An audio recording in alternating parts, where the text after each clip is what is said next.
Hello students, good morning. Today I will teach you Hindi Reader Class 4 Chapter 5 Lesson 5 गवाही। तो इस lesson को आज हम पढ़ेंगे।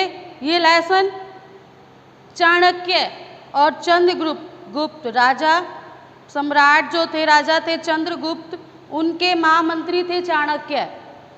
ओके, और वो किस चीज़ के लिए प्रसिद्ध थे? वो अपनी समझदारी, अपनी सूझबूझ के लिए बहुत ही प्रसिद्ध थे। और उनकी इन्हीं सूझबूझ के अनेक किस्से और अनेक कहानियाँ हमें सुनने को मिलती है। उन्हीं में से एक कहानी जो गवाही हमारे इस हिंदी रीडर के लेसन में है, जिसे हम अभी पढ़ेंगे। तो take out your book and notebook, let's start the lesson. So lesson start करते हैं। गवाही, page number 31, lesson 5। Okay, Chanakya का नाम भला किसने नहीं सुना होगा। सम्राट चंद्रगुप्त के महामंत्री थे। कौन थे? चाणक्य उनकी सूझबूझ के अनेक किस्से और कहानियों के लिए प्रसिद्ध हैं। कहा जाता है कि एक बार सम्राट चंद्रगुप्त के दरबार में एक बूढ़ा किसान रोता रोता आया और बोला, क्या बोला? महाराज, मैं तो लुट गया, बर्बाद हो गया। मेरा मित्र शीलभद्र मेरा सारा जमा धन हड़प गया। चंद्रगुप्त बोले, साफ साफ कहो क्या बात है। अब चंद्रगुप्त कौन थे? महाराज, सम्राट थे वहाँ के। वह कहने लगा, महाराज, मैं एक गरीब किसान हूँ, मेरा नाम गजानन है। कुछ समय पूर्व मैं तीर्थ यात्रा पर निकला था और जाते समय मैं अपना सारा धन अपने मित्र के पास रखकर गया था। मैंने कहा था कि तीर्थ यात्रा से लौटने पर ले लूँगा, परंतु अब वापस आने पर मेरा वह मित्र मुझे पहचानता भी नहीं है।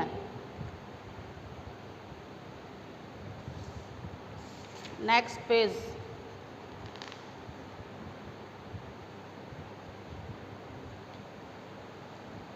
कहता है, कौन सा धन, कैसा धन, कौन सा धन और कैसा धन? मैंने तो तुम्हें पहले कभी देखा ही नहीं। महाराज, मैं क्या करूं? मेरे साथ न्याय कीजिए। महाराज ने पूछा, तुम्हारा धन कितना था? किसान ने बोला, महाराज 5000 सिक्के, मेरे पास 5000 सिक्के थे। ओके, किसने बोला? उस किसान ने। और उस किसान का मित्र कौन था? शीलभद्र। ओके, तो महाराज ने पूछा, क्या तुमने अपने मित्र यानी शीलभद्र के साथ कोई लिखा पढ़ी की थी? क्या तुम्हारा कोई गवाह है? किसान ने सर झुकाकर कहा, महाराज, मैं अपने मित्र पर बहुत अधिक विश्वास करता था, इसीलिए कोई लिखा पढ़ी नहीं की। मंदिर के बाहर उस स्थान पर दोपहर में कोई आता जाता नहीं, अतः मुझे धन देते हुए शीलभद्र को धन लेते हुए किसी ने नहीं देखा। महाराज ने आज्ञा दी कि शीलभद्र को बुलाया जाए। अब शीलभद्र आ गया। ठीक है, शीलभद्र आया। किसान ने फिर अपनी बात को दोहराया। किसके सामने? अपने मित्र शीलभद्र के सामने। महाराज ने शीलभद्र से पूछा, क्या यह किसान ठीक कह रहा है? शीलभद्र बोला, महाराज, यह बूढ़ा आदमी झूठ बोल रहा है। मैं तो इसे जानता तक नहीं। अनजान व्यक्ति का धन भला मैं अपने पास क्यों रखता, वह भी बिना किसी लिखा पढ़ी के। इन महाशय को तो मैंने आज से पहले कभी देखा ही नहीं। ये किस मंदिर का जिक्र कर रहे हैं? मैं तो उस मंदिर को भी नहीं जानता, फिर वहाँ जाने की तो बात भी दूर की है। ये सब किसने कहा? शीलभद्र ने। किसके लिए? किसान के लिए, बूढ़े किसान के लिए। ओके, अब महाराज ने अपने महामंत्री, उनके महामंत्री कौन थे? चाणक्य। महाराज ने अपने महामंत्री चाणक्य की ओर देखा।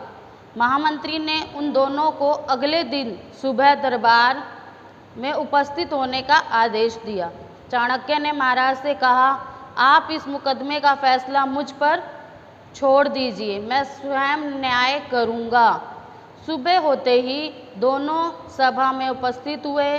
दोनों ने अपनी अपनी बात दोहराई। महामंत्री ने किसान से पूछा कि तुमने मंदिर के बाहर किस स्थान पर धन दिया था। किससे पूछा? किसान से। किसने? महामंत्री कौन था? चाणक्य। ओके। वह बोला, महोदय मंदिर के बाहर एक पीपल का पेड़ है, उसके चबूतरे पर शीलभद्र बैठा था और वहीं मैंने उसे धन दिया था। महामंत्री ने पूछा, धन देते हुए तुम्हें किसी ने देखा हो या ना देखा हो? पेड़ ने तो अवश्य ही देखा होगा। बूढ़ा आदमी सकुचाते हुए बोला, जी महामंत्री। मंत्री बोले, जाओ पेड़ को बुला कर लाओ, वह गवाही देगा। हिचकिचाते हुए किसान पेड़ को लेने चला गया। ये तो उसको भी पता था कि पेड़ कभी बोलते नहीं हैं, ठीक है। सुबह से दोपहर होने आई परंतु किसान लौटकर नहीं आया। शीलभद्र बैठे बैठे परेशान हो गया। महाराज ने पूछा, क्या मंदिर बहुत दूर है जो बूढ़ा आदमी अभी तक नहीं आया? भूख, प्यास और गर्मी से परेशान झल्लाया हुआ शीलभद्र बोला, महाराज मंदिर तो कोई ज़्यादा दूर नहीं है, मैं इतनी देर में मंदिर तक 20 बार चक्कर लगा सकता हूँ, लेकिन वह बूढ़ा आदमी गया हो तब ना। वह तो बहुत झूठा और पाखंडी है, जरूर घर पर जाकर खा पी कर आराम कर रहा होगा। अब ये सब बातें चाणक्य ने या महाराज ने किस लिए कही थी? क्योंकि वो उसका झूठ पकड़ना चाहते थे, ठीक है ना। तो महामंत्री ने मुस्कुराते हुए शीलभद्र से पूछा, क्यों मित्र, अभी तो तुमने कहा कि तुम तो वहाँ कभी गए ही नहीं, तो तुम अब कैसे कह रहे हो कि मंदिर पास ही है?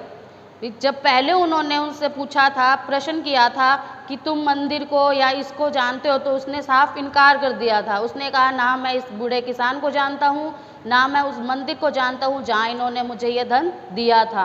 तो उसके इस झूठ को पकड़ने के लिए महामंत्री ने ये सब किया। Next page number 33। ओके। निश्चय ही बूढ़ा किसान सच कह रहा है और तुम झूठ। तुमने अवश्य ही उसका धन हड़प लिया। अब अपनी इच्छा से उसका धन वापस कर दो, नहीं तो राजदंड के भागी बनोगे। शीलभद्र स्वयं अपनी बात के जाल में फंस गया था। उसने अपना अपराध स्वीकार कर लिया। उसने बूढ़े का धन वापस देने का प्रण भी किया।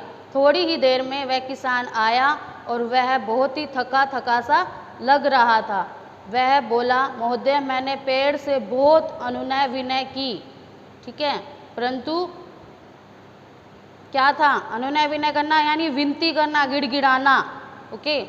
मैंने क्या था? पेड़ से बहुत विनती की, उनके आगे गिड़गिड़ाया, परंतु वह गवाही देने को नहीं आया।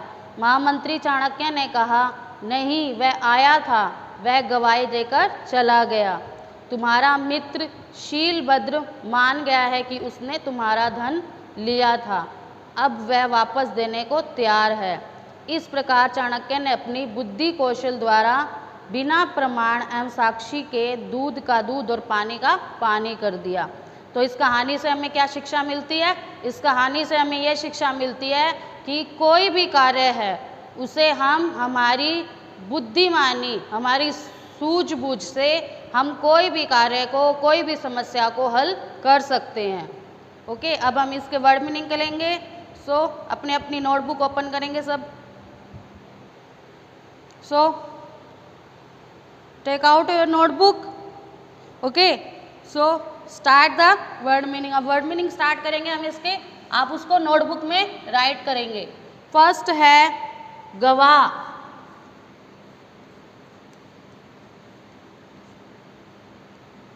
ओके। गवाह क्या होता है? जिसने घटना को होते हुए देखा हो, जिसने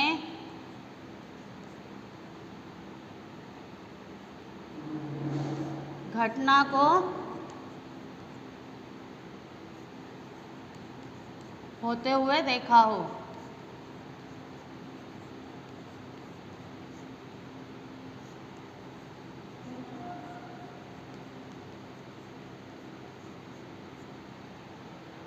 नेक्स्ट, उपस्थित।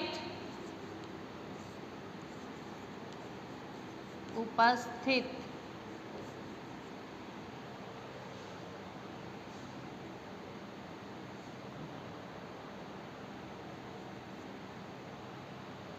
प्रेजेंट मीन्स हाजिर।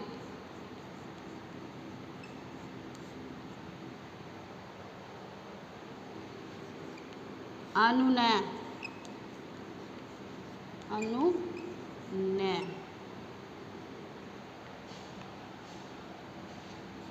यानी विनती।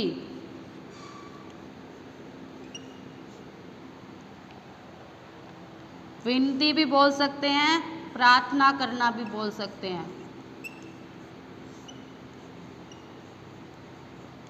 विनती करना या प्रार्थना करना। नेक्स्ट है महाशय। महाशय,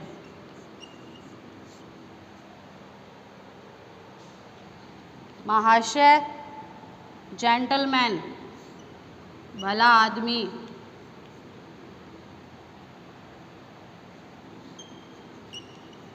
या सर, ओके, भला आदमी। अपराध,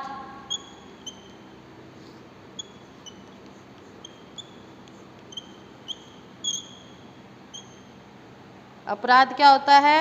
पनिशमेंट, दोष।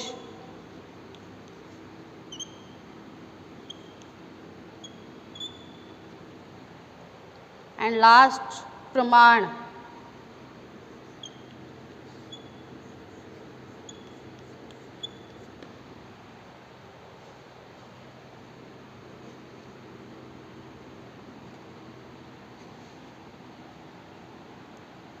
सर्टिफिकेट, सबूत। हम कहते हैं ना, इस चीज़ का क्या प्रमाण है आपके पास, क्या सबूत है। Okay, so today lesson number 5, read and do word meaning in your fair notebook. Okay, thank you, have a nice day.